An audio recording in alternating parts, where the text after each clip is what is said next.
Welcome to eCommerce Australia. I'm your host, Ryan Martin. I've been excited for weeks for this podcast episode. We're catching up with Missing at Sea founder Tristan Bauer.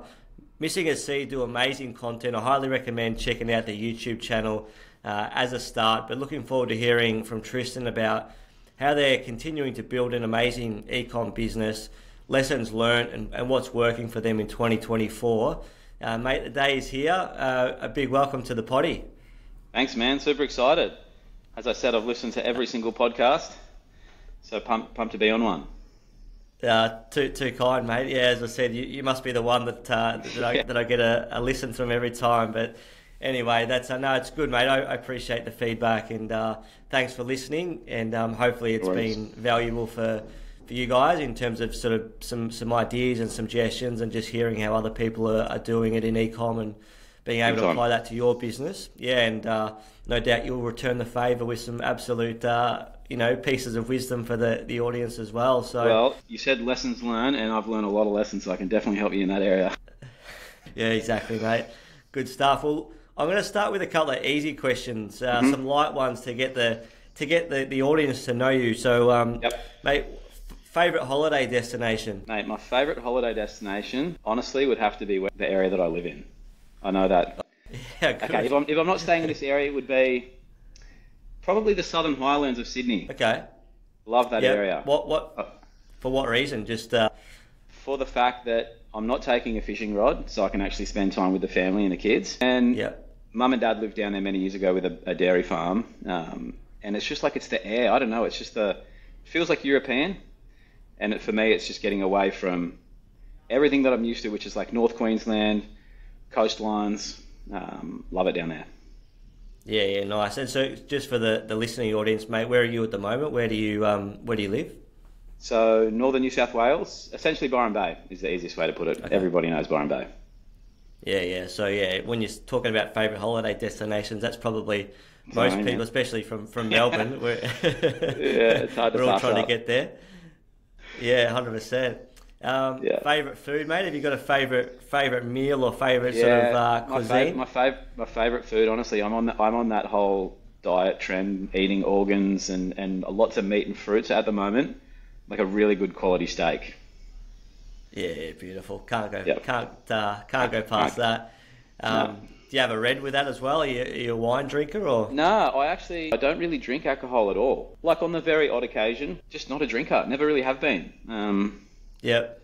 But if I'm going to have one, it'd be a tequila on ice. As disgusting as that might sound to some people. That sounds absolutely disgusting.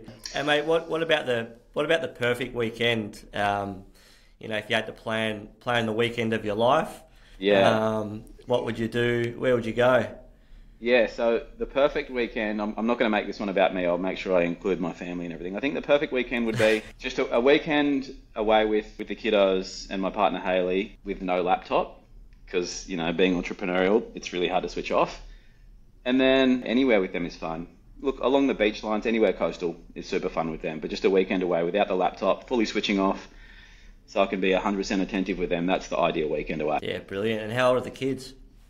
So Bo's 2. Koa's 7 and Jack's 10. Nice, good ages. Are they budding fishermen like yourself, mate? Have they got the bug? They haven't yet, which is good and bad. No.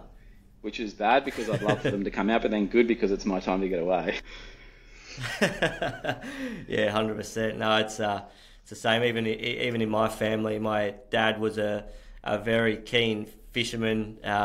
We grew up, riding horses. Well, grew up sort of with horse racing and fishing, and my brother got the fishing gene. He loves it. He's completely in it, and I sort of got more of the horse riding gene. So he'll find it hilarious that I'm talking fishing with on the podcast because he would say I've got absolutely no idea about it, and he's probably not far off being correct. That's funny. Mate, how did we get into? Let's get into sort of Missing at Sea and how that sort of business started. Where did it originate from? And what was the early years like? Yeah, so we spoke earlier. So I've been self-employed my whole life. So I've known really nothing else aside from working for myself. And Missing at Sea started off the back of I had a different company at the time, a manufacturing company, which was producing a recycled polyester fiber out of water bottles. And the business was doing really well, but there wasn't a lot of passion in there. It was kind of based around, the environment, that kind of thing. And at the time I was fishing loads and loads. And this is kind of early in the piece. This is around 2015 when Instagram and influencers started to become a thing. And I just started documenting my fishing. I just started filming everything, had the original old school GoPros, and started building a bit of an Instagram following, but was just fishing for the fun of it. And that was my way to get away from work. And then kind of build a following because I was a bit of an early adopter in the social space. And then as the following grew, brands started to slowly reach out in the industry and give me some free gear or ask to promote a certain item. And that was cool. And then I kind of realized that the more trips I did and the more I was just getting so fixated on filming content that it wasn't necessarily putting money in the bank to make it all happen. And the trips are expensive. When you're going to North Queensland and you're towing your boat around the place, it's pretty easy to rack up the costs. And then I kind of then realized too, coming from a culture of my background was skateboarding, into skateboarding kind of brands and stuff. I couldn't really find a brand that I could latch onto that I would really want to attach myself to. It was kind of dominated by the big brands. And that's just kind of when, the light bulb moment goes off and I was like, shit, maybe I can create, my own fishing brand that people like myself who come from a culture of music, skateboarding can kind of resonate with. That's not your cliche fishing tackle company. And that's kind of how it started. I started slow, developing products, and there was just one bit of a key moment that triggered how successful I could build potentially a direct to consumer style brand. There was one product that I launched and I pre-ordered it, and pre-order at that time was a pretty weird thing. It's totally normal now, but I pre-ordered this item and I remember it was so early on in the piece, and it was 25 or 30 grand's worth of this product that I'd pre-ordered. I was like, holy shit, this thing could be legit. And then from there it just grew. So you did 25k in sales for that pre-order product, is that right? And that was so early on in the piece, and it was just a bit of a testament to how much people kind of resonated with the content that I was doing, the very small amount of products that I'd kind of showcased people.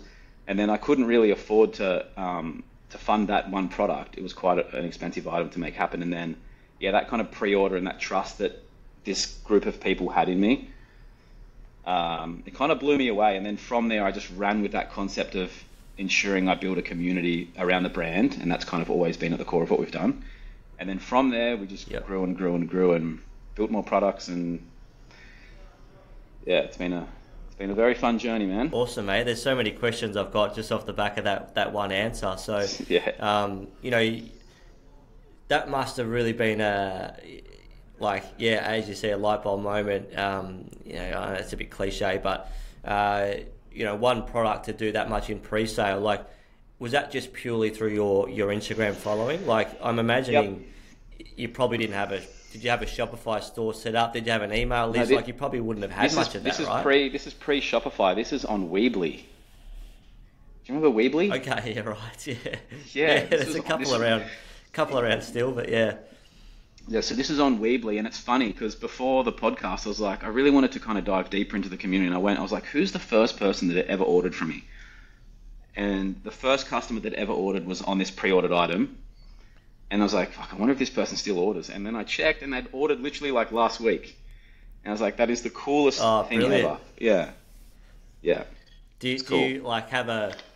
you have a relationship there? Do they know that they were the first person to order and still ordering? No, but it's in. We've got a bit of a plan of attack moving forward. How we kind of part of our marketing plan is really kind of diving into our community. So we've got a bit of a plan, more so for next year, but I really want to start calling people like that. I think you might have just frozen kind of off the cuff, calling them and just explaining to them little things like that they would probably have no idea about, and just how much it means to me and the team, and the fact that this guy probably doesn't know he was the first person to order and he's still ordering, and just how much that means for us. And we've actually printed out the order and stuff, and it's in the office, so it's cool. Nice, mate. You just dropped out and I missed about 30 seconds of that answer. Oh my God. I'm sure. No, it's still recorded, but I didn't get. Yeah, Can you just go back over that again, mate? So I just said, yeah, do you have a relationship with that guy who's ordered the first item that you ever sold? Yeah, no, I don't have like a personal relationship with the guy himself, but we've got a bit of a plan of attack moving forward to go to kind of like all of our top 10, top 20 customers who have been with us since the beginning.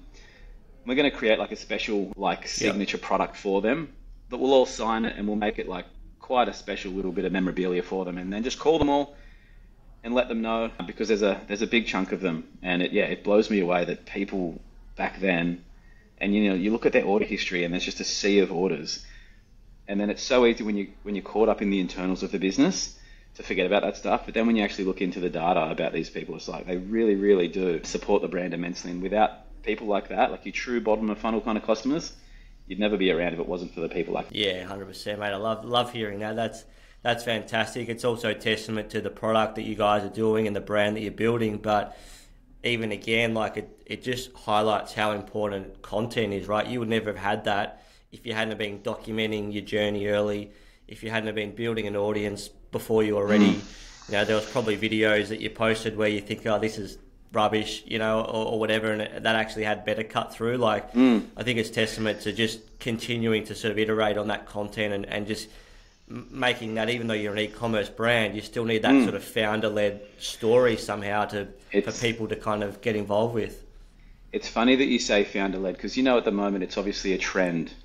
A lot of brands are shifting to this founder-led content, but it's like I've only ever known founder-led content with Missing at Sea. But then if you actually dive deeper into some of the biggest brands in the world, like Apple and Steve Jobs and Virgin and Richard Branson, they've been doing founder-led forever. It's just becoming a cool thing on social media at the moment, Yeah, you're right. I think when you talk like those founder-led stories, I think, where am I going with that? I lost my train of thought. What was I going to say? Sorry, mate, I've lost it. I'm waiting for the big moment's about to come. Yeah, exactly. No, I think founder-led stories that's where I was going.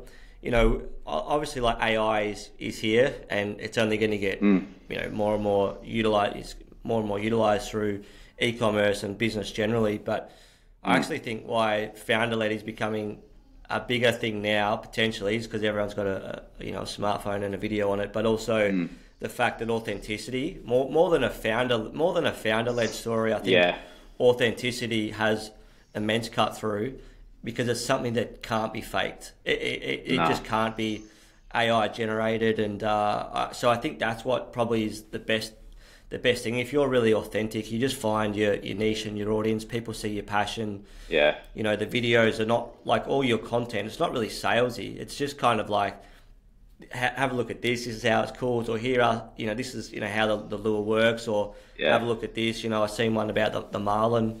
A YouTube short about like just stuff like that. It's engaging, but it also is relevant as well. I think especially early on in the piece in the whole social media world is everyone was trying to build perfect content, and they do 20 takes to get the perfect video or perfect intro to a clip or something, whereas I just think there's now, especially like you said with AI, is people just want they kind of want that transparency. Almost they want the vulnerability. They kind of want to see companies not just always talking about how well they're doing, but hey, fuck, this is a really hard time, or we stuffed up this product, or this. I just think taking them, your audience along for the journey for both the highs and the lows, and doing it in a bit of a raw, kind of open, honest way. That's how I think you can really build a brand. I don't think it's about just, that whole concept of fake it till you make it. I think now it's kind of just like be real until you make it. Yeah, exactly. And trying to kind of know what to share and perhaps what not to share. But don't try and please everyone. Just like do what you do, and then those people who follow your message, that's your community. Just don't worry about the people who don't resonate. Yeah, exactly. Because I think the Shopify report that come out during the year, but like basically, what is it? The Gen, I don't even know what Gen we're up to. The younger generation, let's just call them that. They've grown up with digital ads now. They can spot a polished ad a mile away, and they don't trust it. You're better off kind of just showing everything about it and let them make their decision. So Mate, that's a good deep dive into content. Did you start off selling other brands, other brands products, or was it a considered decision to be vertical from the start? No, it was always our own product from the start. The actual consideration of selling other brands, that more so happened, I guess, through the middle part of our journey. You know, you get to a point when you're a direct to consumer brand, and so many, I hope listeners can resonate with this, but once you start to grow and your purchase orders get bigger, you're not getting trade terms with suppliers, you've got all this cash out, you know, you've got freight times with sea to wait for. So often people will either look for two options in the direct to consumer journey. They'll go, okay, we need to figure out a way to plug in other revenue. So they'll take a wholesale model and they'll plug in wholesale, or you'll start to adopt a bit more of a marketplace by selling other brands. And we've tried that. We've tried selling other brands, but it just didn't feel right. It just didn't feel right. There's just so many things that I don't agree with when you're selling other brands, especially in our industry when there's a big, you know, and this happens in a lot of industries when you're selling the same product that heaps of other people are, it becomes a bit of a price war, and then people start to buy your product based on price comparison as opposed to the brand. Yeah, really interesting. I deal with a lot of, just through my background, I deal with a lot of retailers who had traditionally omni-channel, so they have wholesale, stores and e-com, and they're trying to then get more vertical, rather than relying on that wholesale model for the volume of independent stores and things like that. And yeah, it's really interesting to kind of try and see how they're trying to go as vertical as they can and integrate into that e-com journey a bit more. So it's interesting that you say that, yeah, it didn't kind of work for you, and I guess that's where you guys have started, just building a brand from the ground up. How much of your business journey has gone in, or how much thought process goes into actually building the brand? It's everything. Everything is around the brand. Yeah. And we don't think brand, we think like our community. Like our brand is all of the people who interact with us and buy from us all the time. So we think community before brand, and then brand just comes off the back of community, if that makes sense. But everything we do is based around that. We don't have, if we launch a product, it's not like we've got to plan and prepare for all of our wholesalers as well as our own online, because, often you can step on different toes, or if we have a random idea for a really cool bundle, we can do what we want because we're direct. Whereas when you've got that wholesale element, there can be some politics because they'll be like, hey, you just launched this bundle and we just got this stock and now you're discounting it. And it's just, I don't want to deal with that.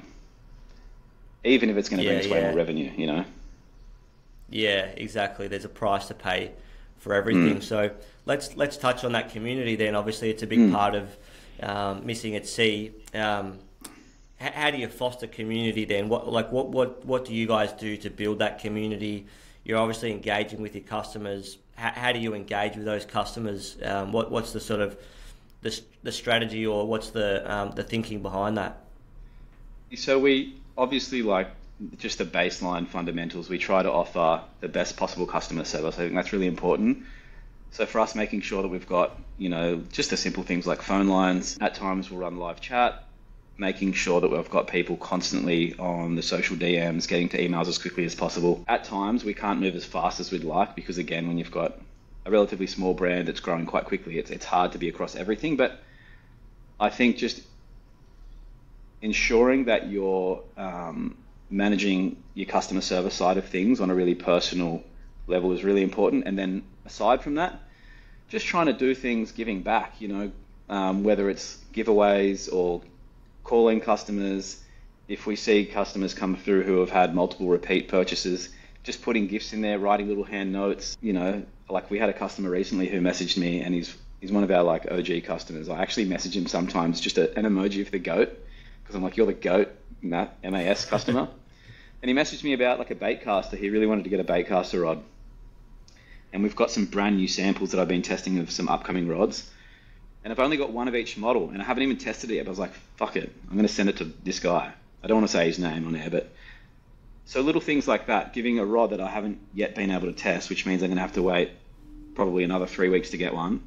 but I know how much it'll mean to him. And for me, they're the general concept of building community. Yeah, brilliant. And it's good to have that sort of interaction, or that they feel that they can message you direct and get a response as well. Like, I think the best e-commerce founders, or the e-commerce founders that I've had on the podcast, the most common thing with all of those was just being really close to their customers. So it's interesting to hear how you guys do that at Missing at Sea. Yeah. I really look forward to, as we grow and I can bring in more staff and kind of alleviate a lot of the areas in the business that I physically have to be in, I really look forward to the point where we can make connecting with our community a really core part of what we do, like on a much grander scale. It's hard at the moment when your business is growing and you've got to, shoot content, design product, plan for key sale events. You've got a lot going on. So we always try and give as much time and attention to our community as possible, but moving forward, it's going to be a big part of what we do. Yeah, nice. And do you have like a Facebook community group, or how is there a way that the community interacts together, or would that be kind of in a form of events coming through, or like what? Do they interact with each other as well? Yeah, totally. So we run a few different community events. We've got there's an event running at the moment called Croctober, which is an event chasing flathead. So this is a private closed group on Facebook. I think there's about 5,000 members, and this is a really cool. So it's essentially a fishing competition. But it was funny when I set out to create like a fishing, challenge for our community. I didn't want it to be about one overall winner. I wanted to get away from the concept of having one hero on stage being like, yes, I beat everyone. It didn't sit my vibe. So we actually lose a buttload of cash on it, because we've set it up so that every single person who enters, they get like a brag mat, which is a measuring mat to measure fish on. And there's 5 different sizes that they can tick off. And every time they tick off that size, they get a gift voucher. And this year, I don't know what's happened, but everyone's catching incredible fish. So one of the guys in customer service he's just slinging gift vouchers left, right, and center. It's quite funny, actually. But the cool thing is every single person who enters that challenge, they're all going out not to beat old mate who's on the top of the leaderboard. It's like, hey, we can all be a winner. And then in the Facebook group, they're all kind of chatting, sharing the photos, and it's quite embracive as opposed to competitive. Yeah, fantastic. And then we run that's a great idea.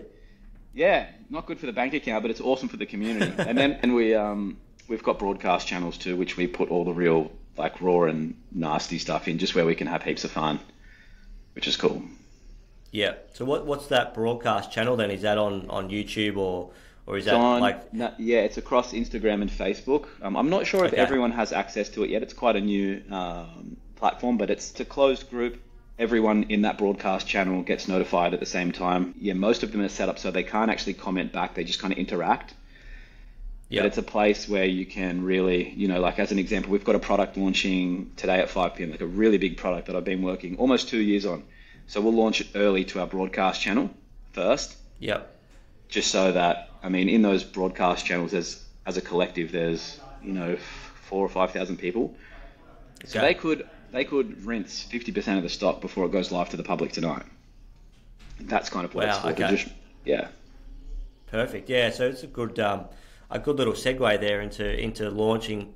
So I did notice on your socials that you're going live with a new product. I think at 5 p.m. today. Yep.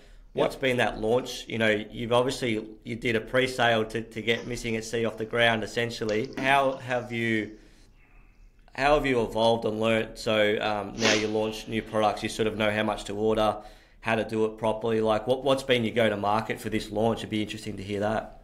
Yeah, so when we have a new product and we launch it to market, you said a funny thing just before where you said you know how much to order. So we are always the guys that sell out of stuff incredibly quick. And that's not because we don't order enough. We have to order according to, I guess, what our P&L kind of thing states, if you get what I mean. We could sell truckloads more lures, but it's just that we have to move at our own speed. So when we're launching a product, we always like to pre-hype and build it up. I think that's really important.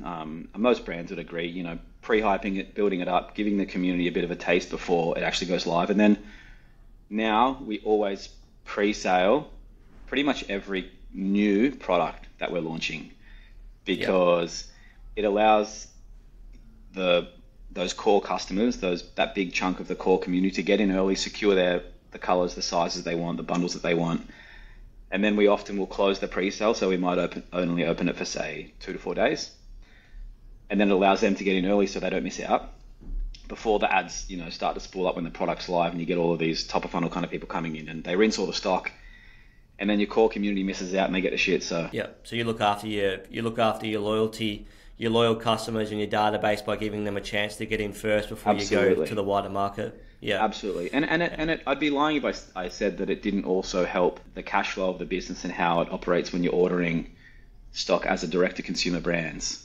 If you're not getting trade terms and you have to invest a lot of funds into the stock before it's here, especially as you're growing and you've got other new products that you're working on, the pre-sale is a great way to help the cash flow. But if you're doing pre-sales, you've really got to make sure that you're transparent with your community. That's a big one. Around timeframes and expectations. Like you can say a certain time frame, but the nature of sea freight and customs. Like, man, we had a product. This is a funny story. It's actually not a funny story. It was a freaking nightmare. But we had a product that we pre-saled. It went bananas, and then the product was in a container that had contaminated goods, like some kind of amphetamines. Like, it was basically, container with crack or something. I don't know. Wow. So, dude, it got locked down for almost 8 weeks. And then and then we were getting mixed messages from customs, and it was the biggest nightmare. It's really hard, I think, when you're a brand that is passionate about your community, try and be giving them updates and answers when you can't really say, hey man, sorry, my product's in a container full of crack. You'll get it when you get it. Yeah. So you've also got to be, you've got to be careful when you're pre-sailing, because it's a great way to let down your community if you don't monitor it closely. Yeah, it's good. Yeah, just treat people the way you want to be treated. Right? Sometimes you don't have an update, but you can update them saying, "Look, we don't have an update. Here's the transparency around it." Appreciate your patience. I guess there's not much more you can do, but I guess at least communicating that to them, keeping them in the loop is as best you can do. But that is a pretty funny story. Pretty stressful, I can imagine. There's 2 parts I want to go down next. I want to go down. Maybe I'll just park the Black Friday, Cyber Monday pre-sale discount conversation for a second. Mm-hmm. Where else was I going to go? Content-wise, so where do you get new customers from? Now, obviously, Australia's a huge fishing community. Mm-hmm. How do you get new customers? You're obviously running ads at the moment. You're doing a lot of content. Do you see that YouTube, TikTok, some of your TikTok has been getting some amazing views? Yep. All your creative, the top of funnel stuff, is that really, getting people through to your website, and then you're starting to do some retargeting? Yep. How do you attack the creative side of that? Yeah, so a really good question, and one I'd love to share with people because it's changed quite a lot, and we've changed our strategy in the last few months in particular. So obviously the content side of things is where we really try to build that top of funnel, because people listening, the cost per acquisition now on meta ads it's becoming increasingly expensive as it becomes more and more competitive, especially leading towards the tail end of the year with all the sales. So we try to make our content a great way to bring in our new customers as well as keep our bottom of funnel community engaged. And then when it comes to the ad side of things, we used to run a split, say 70% top of funnel, 30% bottom mid kind of thing. But now I find the cost can be so expensive when you're going fishing for top of funnel customers that we more so shift our content focus towards more engaging, some viral based stuff. You do have to be careful that you don't go hunting virality, because often virality comes from, you might have a buttload of views, but they're from people all over the world who don't give a shit about fishing. They're just looking at the content because it's something ridiculous and viral. And then you don't want to be retargeting those people anyway, because it's going to be a waste of budget. You want to make sure that the content that you're producing, you're not fishing for virality, because then you're going to retarget the wrong people. You kind of want to go viral on a video that is relevant to your brand and your product, so that you are actually retargeting people who are interested. So we kind of use content for top of funnel, bringing in new people, and then shifting our ads towards that kind of bottom mid style, utilizing at the moment like a lot of Advantage Plus audiences, like getting away from building a lot of audiences manually, just doing manual campaigns with an Advantage Plus audience and letting it do its thing. Yep. So just letting the algorithm find new people to target. Yeah, we can do it because we have such high social engagement. You know, we've got 150,000 followers or something on Facebook. Instagram's 80 something thousand. My personal's 30 something thousand. TikTok 60 something thousand. YouTube 60,000. So, and then the web traffic. So it's got a big pool of people to go and advertise to. It'd probably be a bit tricky for someone who didn't have a lot of social engagement. Yeah, interesting. And so one of the questions that I get, you know, within my agency, but also more broadly when speaking about D2C is, you know, content and how do you attribute whether it's working or not. Like, you know what it's like, and I've seen a couple of your YouTube clips as well. It's like, and even to touch on your point you mentioned off the top, like doing your fishing trips, right? That when you're doing content, it gets expensive to be able to do that consistently, and I think that's a struggle that a lot of brands have is we want to do all this amazing content, but it comes at a cost, and then how do you attribute the ROI on that, because sometimes it's hard to sort of see that day to day. What's the conversation like if you could take us into your business? What's that attribution conversation around content? You obviously know it works, but how do you factor in what you're spending on it versus?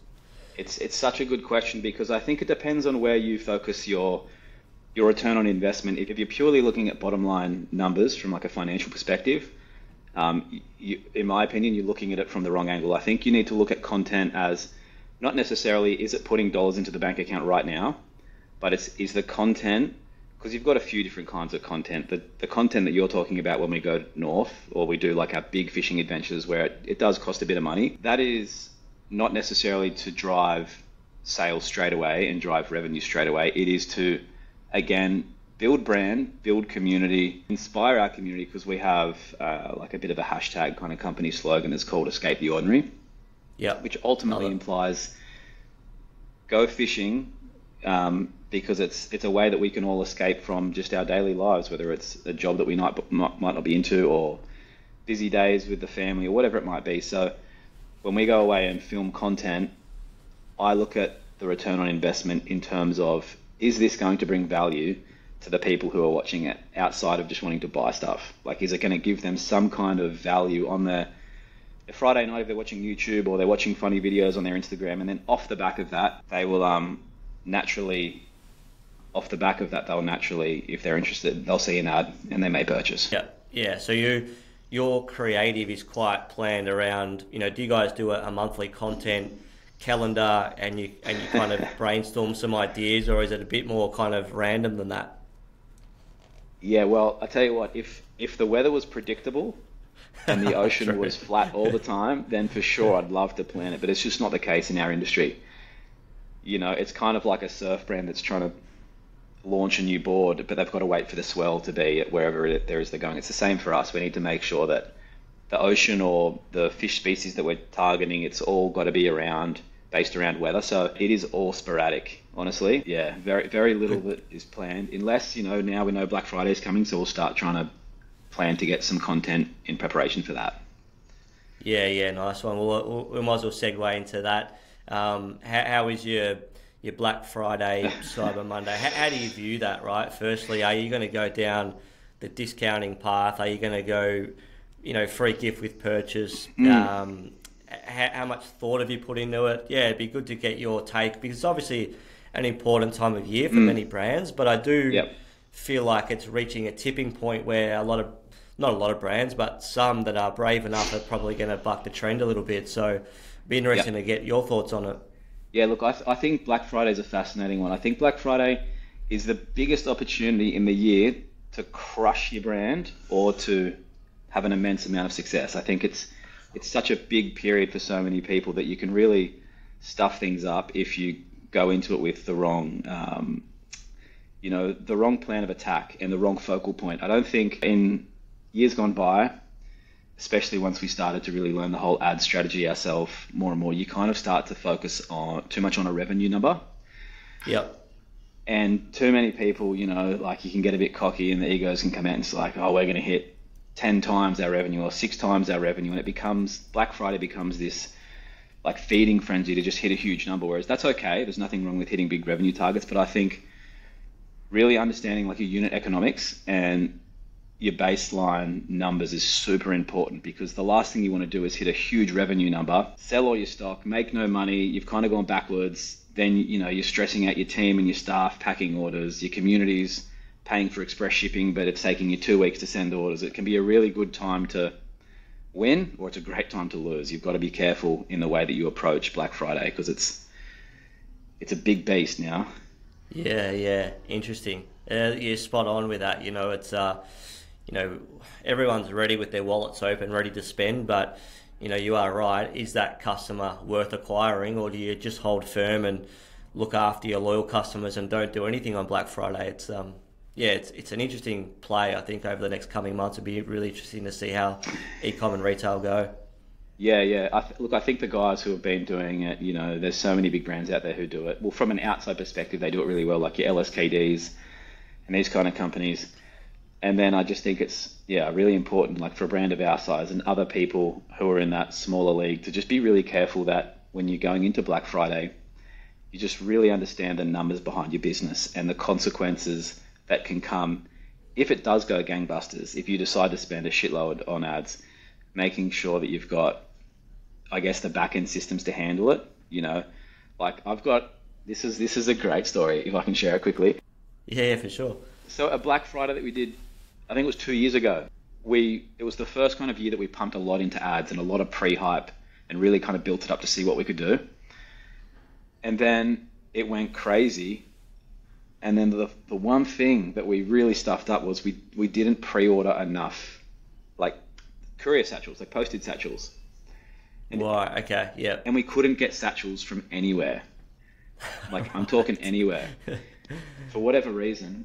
And then we literally had to send out, I don't know how many orders it was. It was probably over 2,000 orders in grunt bin bags, like bin liners. It was the only thing we could find to send orders. And I just remember that moment being like, fuck, I've just sent all of these orders, and they were pre-scented, which was the worst part.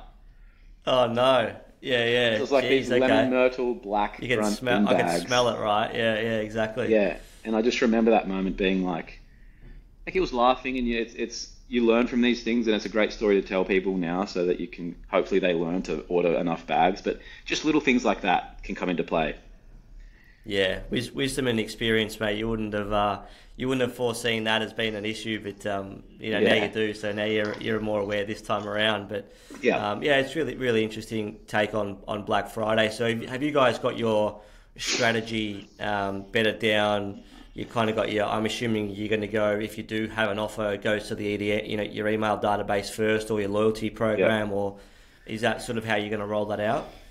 Yeah, well, our strategy will be very similar to most brands. We'll really focus on our community first, giving all the little things like early access. We'll make sure, I think this is another thing that other brands, if they're listening, should focus on, is it's really easy to, let's just say you've got 20 different items in your product assortment, but only one of them you're going to market 70% off and the rest is going to be like 30 and 40. Don't mark your sale as up to 70% off when everything else is 30 to 40. Because you think it's going to get more click-through on your ads. It's like all you're going to do is pump your customers up thinking they're going to get that, and then they're going to be let down. So it's like make less revenue, possibly, but keep your audience engaged. So kind of being transparent in the true nature of the sale and the actual real value if you wash it all down. So that's one thing that we'll focus on, is not blowing steam up our customers' butts by falsifying what the actual discount is, like staying true to that, Yeah, interesting. That's a good point. There's a few brands that do that, and I don't know whether they're trying to be mischievous or I don't know whether they're inherently trying to let people down. But yeah, you do. You go and see an item and it's like 70% off, and then there's one size in double XL or something left, and it's like I just think that the customers and the consumers, they're switched on, and the thing is like you've got an opportunity to build like. Black Friday is a great way to really enhance your brand and build a whole buttload of new customers. And if you do the right thing and you're honest and you put out the right messages and you match it with the right service, it's a great time to really scale your company if you do it right. But it's also, like I said, a great time to really screw things up. Yeah, interesting. No, it's a good tale of caution there, mate. I want to circle back to one thing you mentioned there too around your ad strategy. You said you've taken that internally. It'd be interesting to kind of get your thoughts on, because I think you're with Jay, eCommerce Equation, is that right? Yeah. So what's been your experience working with external agencies, marketing agencies, as opposed to bringing it all in-house now? What have you...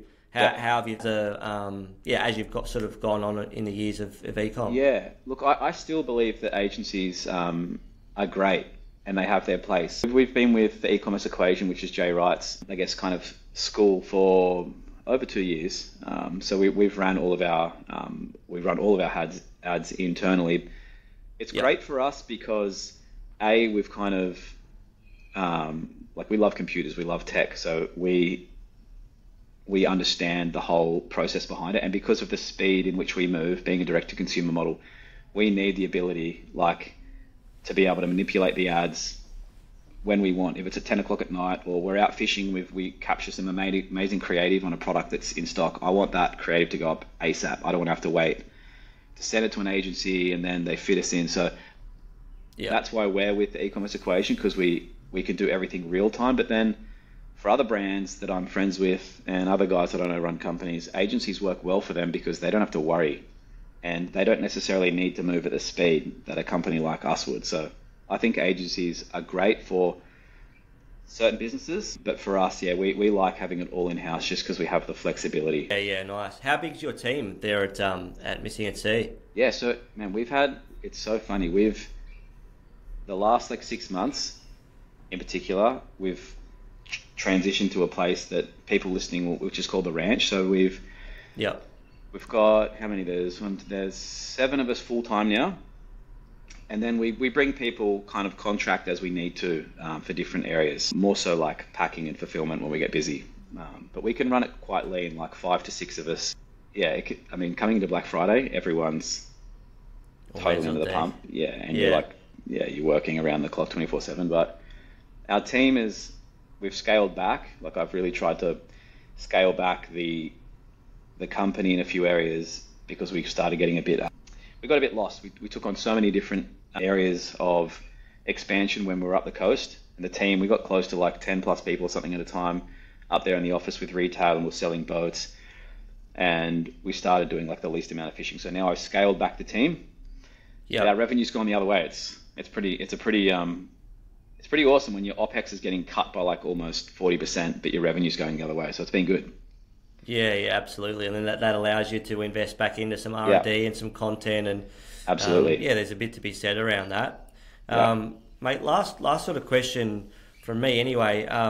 Where do we see Missing at Sea going in the next sort of 12 to 24 months? What's your growth plans? How do you plan on kind of growing, getting more customers and growing the business? Yeah, well, if I said I had a 24-month plan, I'd totally be lying, because it's just not the case. Obviously, the plan is always to grow, but it's not necessarily just to grow revenue. Like, I'm really lucky in the sense that my company has grown every single year. Like, we've never had a year without a lot of growth. Like, it's always been positive growth. So I presume that will just come naturally. I think the main goal for the next 12 to 24 months is to really dial our product strategy. We've got a lot of new products that we've been working on, and then slowly building back up the team. I've got I really want to focus on, when we were young, a team, I kind of had a lot of younger staff, like an immense amount of energy, but they were a little bit green when it came to like the business side of things. So one of the focal points for next year in particular is start to, don't be afraid to hire people who are so qualified, and you're like, I want to start hiring people that are 10 times smarter than me. And that's going to be the plan for next year, to really bring in like a really advanced team so that they can start to drive the ship. Nice. No, I completely agree. Like, basically, even in my agency, the guys that are working for me are far smarter than I am. And as a founder, you do need that humility to kind of go, I'm good at a couple of things, but there are so many specialists out there that if you get them on board, they just help everything. They help your business, they help your customers. Yeah. Everything's a lot nicer. And if you've got to pay a little bit more, then that's okay, because you've got best in class working on your business. Yeah, one just quick final thing. I read this book, and there was this. So the book was about the transition through businesses. You kind of go through the startup phase to scale up phase to then when you kind of plateau. And there was an area in the book where it talked about when you're starting your business up, how everything that works in the startup culture, there's like this tipping point where, your business gets up and running, you start to generate good revenue, and then everything that worked for you kind of starts to work against you. The speed, just like that whole kind of like Gary Vaynerchuk vibe, where you're just like fucking moving at a million miles an hour and you just go. It kind of starts to work against you because you're like, holy shit, we need systems in place. There's no infrastructure. There's the planning, the preparation, so that's going to be a big, it has been for the past year, but next year in particular is really going to be focusing on the concept of like slowing it down to speed it up. Yeah, interesting. Because I seen in your in the brand video of you moving to the ranch, that was one of the things one of the reasons you moved to the ranch was to to slow down to speed up, as you say. Yep. What's the book called? Is it The Dip? Scaling Up by Vern Harnish. Okay. Yeah, and then a really good book. This is one of my favorite one. Is Ego is the Enemy by Ryan Holiday. I don't know if you know that one. Oh yeah, nice. Yeah. I went to a talk of his a few months ago in Melbourne. I think his books are better than his talks, but yeah. I think that's one big thing, man, in the whole world of entrepreneurialism and making cash and driving revenue. It's really, really important to make sure you stay humble and don't let that get the better of you. That nasty word like ego is just really ensuring that you stay humble as a founder of a company in particular. Yeah, I couldn't agree more. Obviously Ryan Holiday's about stoicism, and which is a philosophy that I sort of subscribe to. But I couldn't agree more with that. I think, and the people I've had on the podcast, most of them all of them, I would say, are very humble, and that shows in many ways of like calling your customers, treating your people right, growing your business, understanding that you can always improve. So, I think, humility is probably a underutilized superpower when it comes to business, and even having we just touched on, having the humility to hire people that are much smarter than you. Yeah. Perhaps, what I say, how do I not be disrespectful? Some other operators in the market have that ego, and they don't want to hire people that might make them look a bit silly, where I'm just used to being made look silly most days. So that's it, man. Some of the biggest companies in the world are run by, on paper, probably like the dumbest guys, but their skill is finding immense talent that will build the vision that they can foresee. Like guys like Richard Branson and those kind of guys, they're not super smart on paper, but they have an immense amount of vision, and they understand how to find quality people who fit into their vision. It's kind of like a bit of a chessboard, just bringing all the different brains in, different personalities, different thinking types. Because it's impossible to scale a company to immense size without smarter people than you. You just can't do it on your own. Yeah, exactly. What's that quote? If you're the smartest person in the room, then it's time to get a new room. Which is something that lucky I'm sitting in an empty room here then. Yeah, exactly.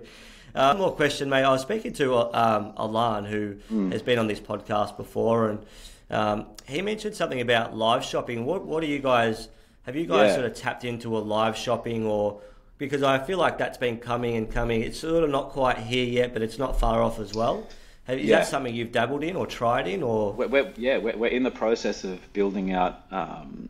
We're in the process of learning how it's all going to work, but when I was in China not that long ago, I was absolutely blown away by the whole live shopping bonanza over there. That's how they all kind of operate. And no one's really doing it here. Well, especially in like the fishing tackle kind of male orientated scene. It might be happening in kind of female based industries. Cosmetic, beauty, that sort of thing. Yeah, I'm not sure, but we're definitely going to implement live selling.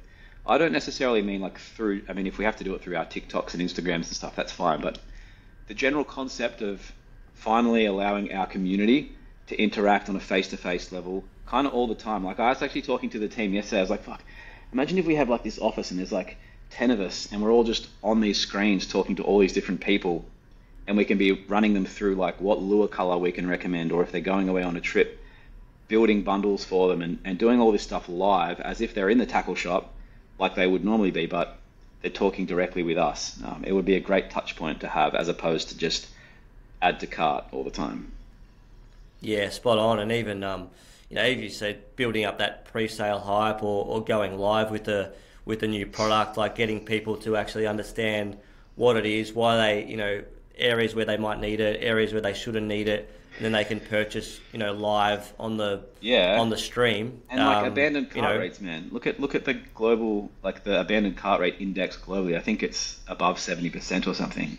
I wonder how much that abandoned cart rate is due to the person on the other end just not knowing which size or which color or which model or will it get here in time. Like if you can have the live selling, you alleviate all of that. Yeah, exactly. Well, Simon Beard said something really interesting, and I never thought about it until he mentioned it, but he's like, my conversion rate in store is like 1 in 4 or 1 in 3, whereas my conversion rate online is like 2%. You know, so if you're looking at percentages, it's 25 to 30% at least in store, as opposed to 2 or 3% in e-com land. So, you know, that live shopping is a way that you could perhaps kind of get that closer to that 25 to 30%. The skill is then in building that audience and making sure they're there when you do go live. Totally. Yeah, getting on the quest of building a conversion rate as an e-com brand is massive, because most people are sitting anywhere from low to mid ones, high 1%, maybe around the 2s, some are 3+%. But, you know, we did the math the other day. If we could boost our conversion rate, it was like by 0.5% or something, there's an extra $1 million just in the bank straight away. And it's like, that's incredible when you think of it like that. What do we do? Yeah, and that's why we're working with Alan. You know, like I found him through your podcast, and straight away I'm like, that guy sounds incredible. Our conversion rate's not where I want it to be. You do the math as a business owner. If I just increase my conversion rate, you still keep doing everything as usual, spend the same amount on ads, but just by tweaking your conversion rate, you're instantly boosting your revenue. And I think that goes overlooked by a lot of people, especially if you're looking at your website all day, every day. You'll think it's the best thing ever. But then when you get a professional on board, you know, all the cobwebs start to come out when they're looking at it from fresh eyes. Yeah, 100%. And yeah, Alan's a weapon. I love having him on the podcast, but also when you tend to focus on your CRO, all you're doing is making it easier for the user experience as well. So your customers get a better experience. You're getting more revenue. You're getting more new customers who can experience your products as well. So it's a win-win for everyone, which is fantastic. Mate, look, thanks for sharing your insights. Really excited. As I said, I love your content. If you don't follow the guys at Missing at Sea, give them a follow on their YouTube channel and their Instagram, because they do post a lot of very cool videos. It might also help you get some ideas for your own e-commerce brand. But mate, it's been awesome to chat, and can't wait to see the journey and the continued growth of Missing at Sea over the coming years. No, thanks so much for having me on the show, man. And like I said, I've listened to every episode. I'm probably the guy that's giving you that little 1% boost in reviews or something. That's it. Yeah. Have you left a review yet? Probably not. Nah, I should do that. Mate, come on. That's fine. Well, you'll have to give yourself a review after this podcast goes live. Well, there you go. Mate, appreciate your support. Thanks for listening, and I'm sure our listeners will get plenty out of this. So thanks again. Yeah, cheers. Thanks so much, man. Appreciate it. Beautiful. All right, mate. That was good.